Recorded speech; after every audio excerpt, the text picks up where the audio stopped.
বলা কথা, ছোঁড়া তীর এগুলো আর ফেরে না। তেমনি মহাকালের নিয়মে কর্মফল চুকোতেই হয়। আজকে এই কথাগুলো দিয়ে এপিসোডটাকে শুরু করলাম কেন জানেন?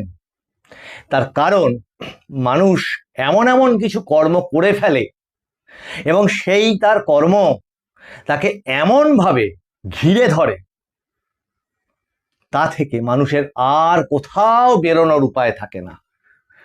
ঠিক আমাদের এই রাজ্যে মাত্র 5টা দিন যখন বাকি ভোটের, তখন ঠিক এই কথাগুলো কেন বলছি সেইটাই আপনাদেরকে বিস্তারিতভাবে খুব সংক্ষেপে তুলে ধরবো আপনাদের কাছে। এ প্রসঙ্গে প্রথমেই এই এপিসোডের শুরুতে বলে রাখি যে আমরা সব সময় সাম্প্রদায়িক সম্প্রীতি চাই, কখনো সাম্প্রদায়িক বিভেদ চাই না।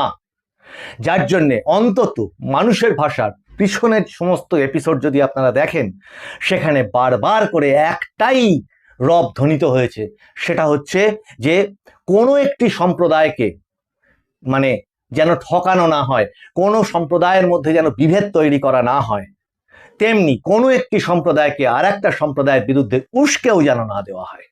সামগ্রিকভাবে মানুষ, ভারতীয় এ দেশের মানুষ, তাদের যেন মানোন্নয়ন ঘটে, সমগ্র সমাজের উন্নতি ঘটে, এটাই আমাদের ঘোষিত লক্ষ্য।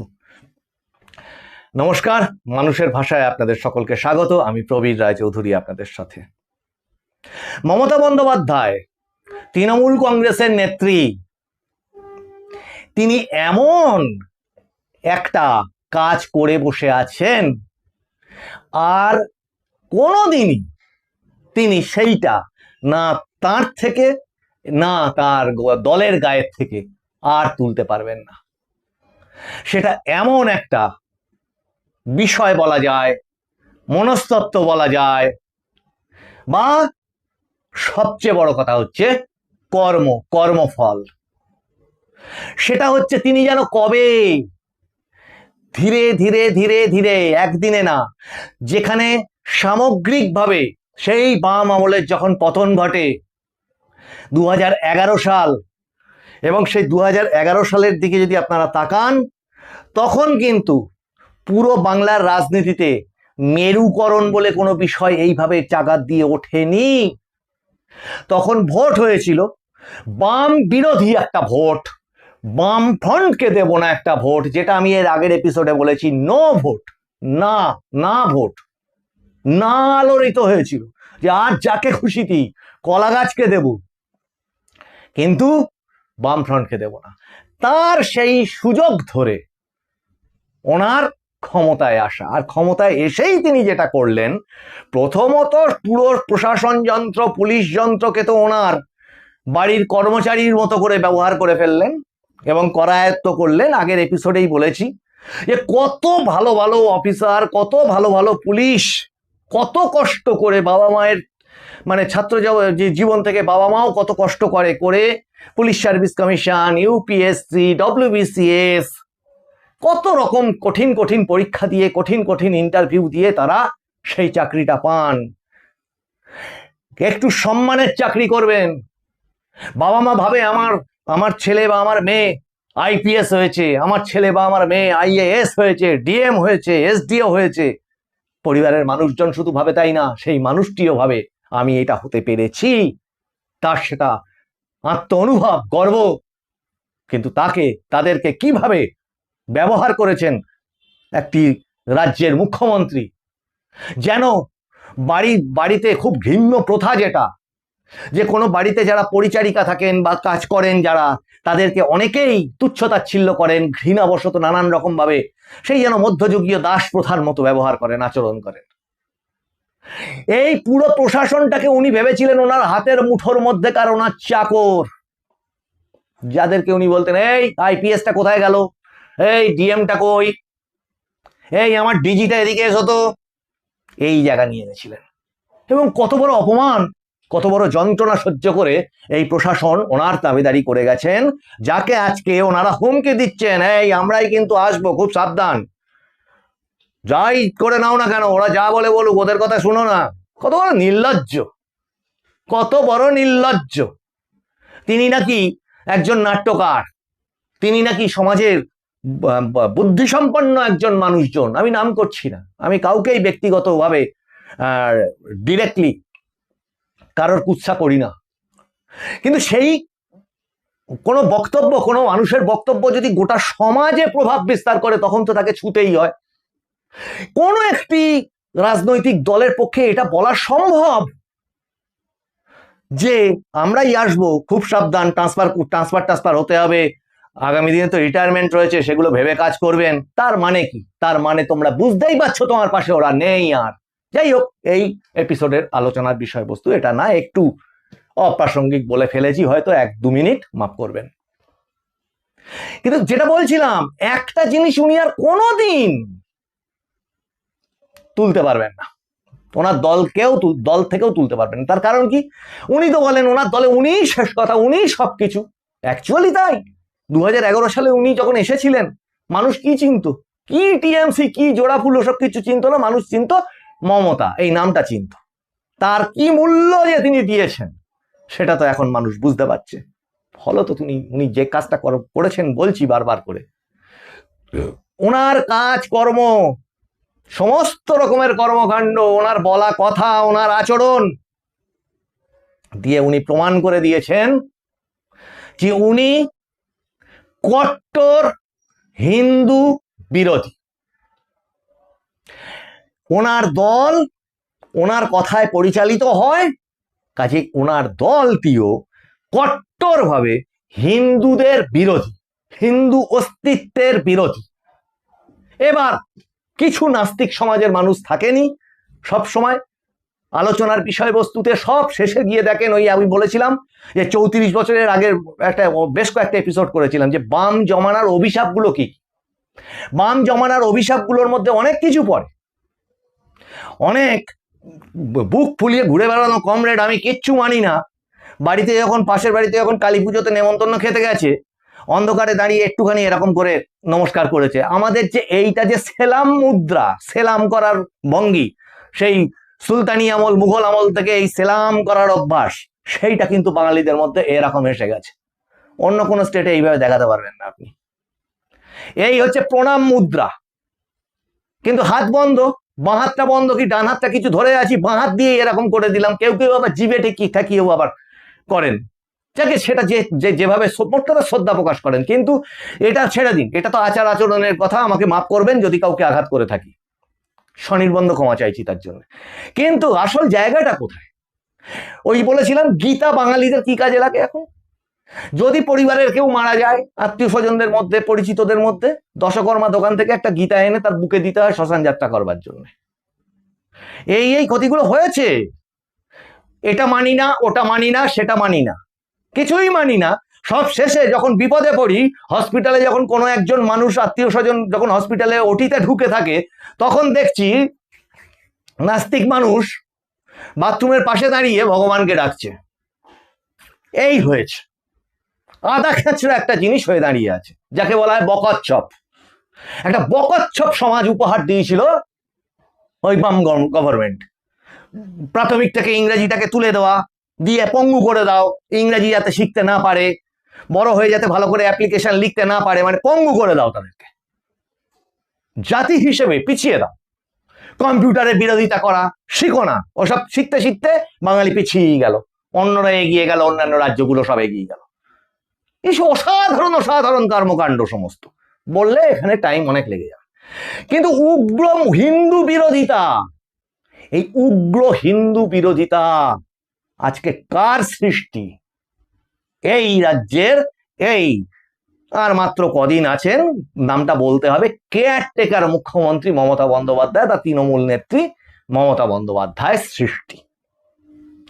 কেউ বলেনি, কোন হিন্দু বলেনি যে অমুক মুসলিমটা খারাপ, তমুক মুসলিমের সঙ্গে গিয়ে ঝামেলা পাকাও, কেউ কোনোদিন কখনো বলেনি। মিলে মিশে বাড়ির খাবার ও বাড়ি যাবে, ওর অনুষ্ঠানে নিমন্ত্রিত হচ্ছে, ওর অনুষ্ঠানে ও গিয়ে উপহার দিয়ে আসছে, এই তো ছিল। কেউ তো বলেনি। কেউ কখনো কোনো রাজনৈতিক নেতা কে বলেছিল, কাকে শিখিয়ে দিতে হয়েছিল যে ওদেরকে খারাপ বলো, গান্ধা ধর্ম? কে তাকে শিখিয়ে দিয়েছিল বলতে, জোর করে মাথার দিব্যি দিয়েছিল যে একটা কমিউনিটি দিয়ে ঘিরে আর একটা কমিউনিটিকে 12টা বাজিয়ে দেবে 1 মিনিটের মধ্যে? তার কথা এগুলো।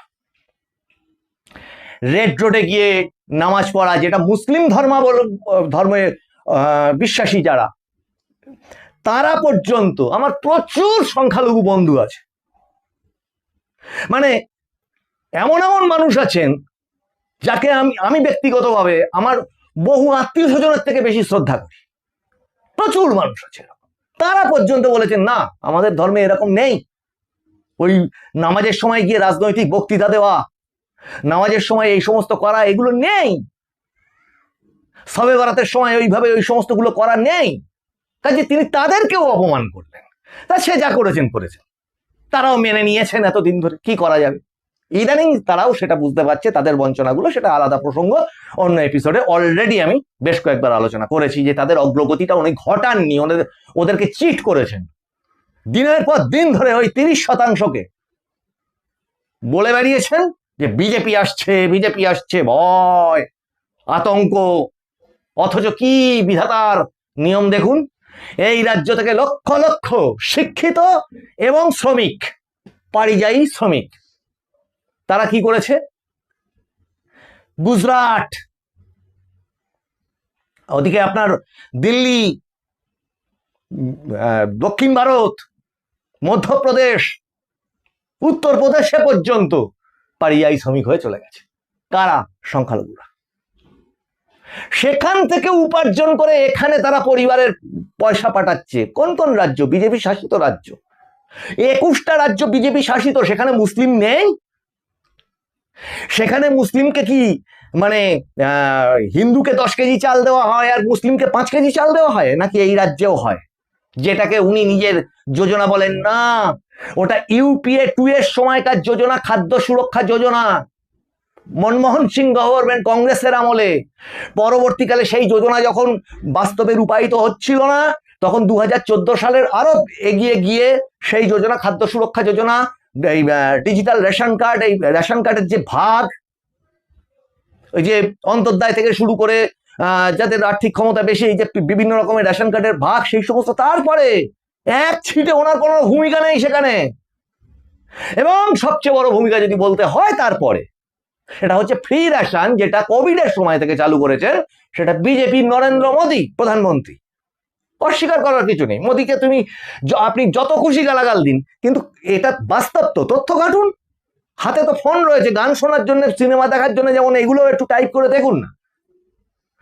তাহলে সেখানে মুসলিমরা 5 কেজি চাল পায় আর হিন্দুরা 10 কেজি চাল পায়। ভ্যাকসিন মুসলিমকে দেয়নি আর হিন্দুকে দিয়েছে, আলাদা আলাদা করা ছিল, যে এটা মুসলিমদের জন্য ভ্যাকসিন আর হিন্দুদের জন্য ভ্যাকসিন আলাদা আলাদা ছিল। ওটা সবুজ, এটা গেরুয়া, এরকম করা ছিল কি? ছিল না।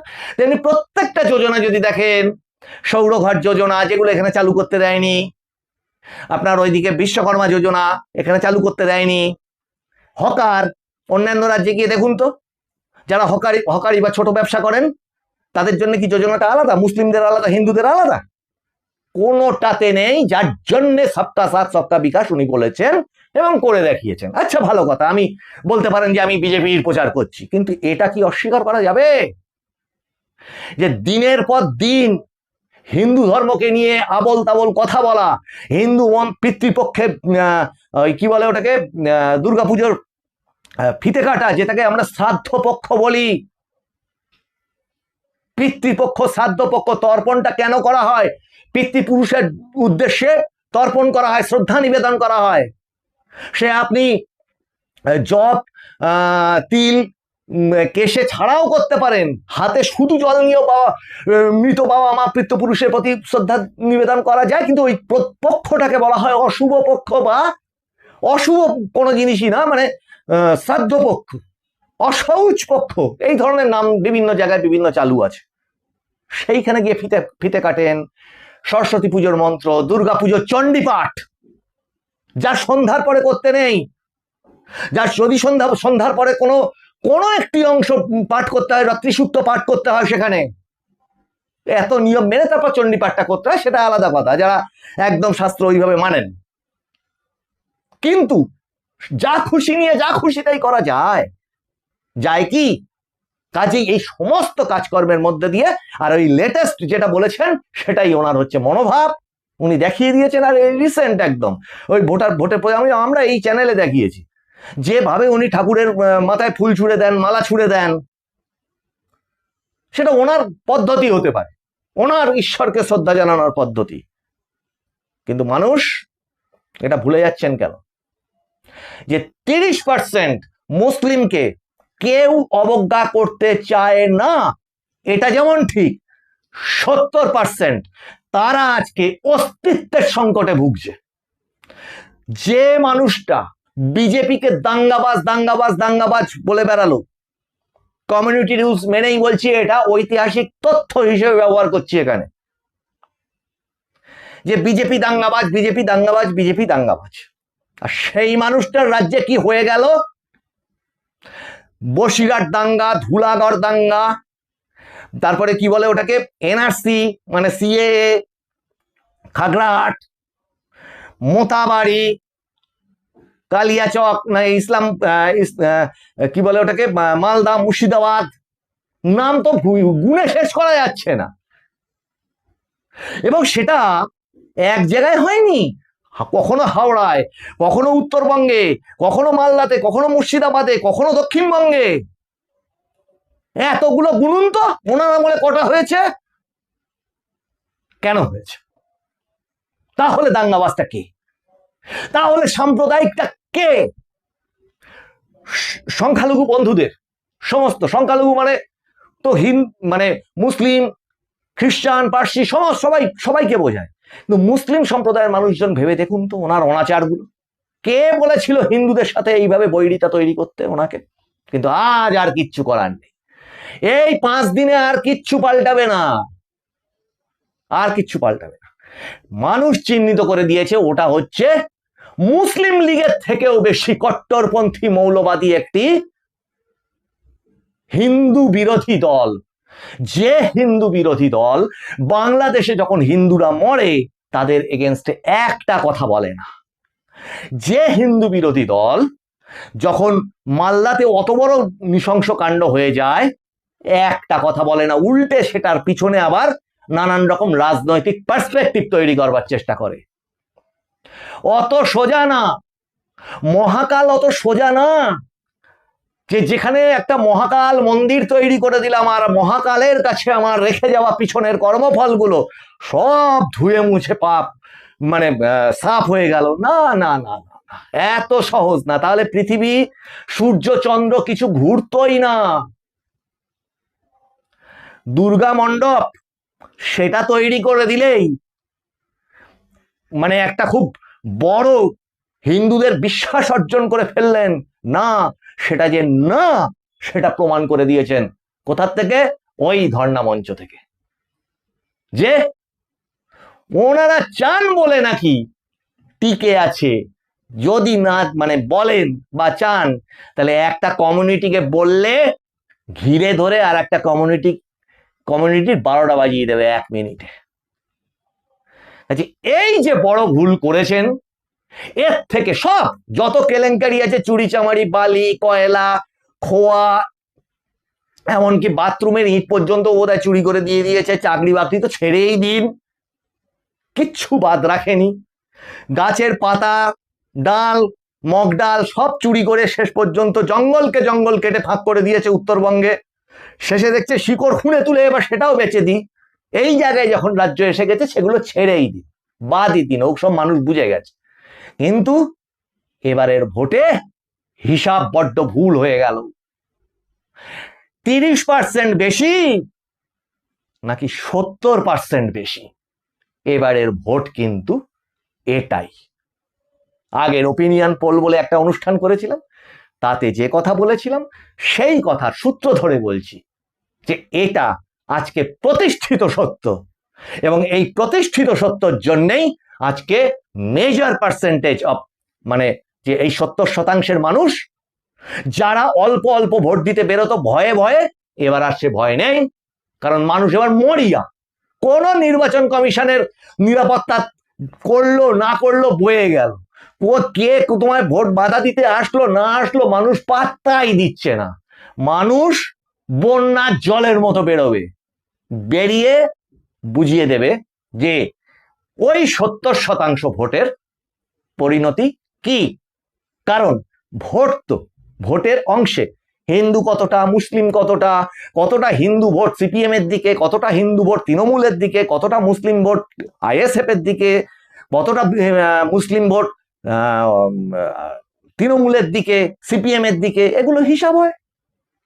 করুন হিসাব, হিসাব সব পরিষ্কার ভাবে কাউন্টিং লিস্টে বেরিয়ে যাবে 4 তারিখ।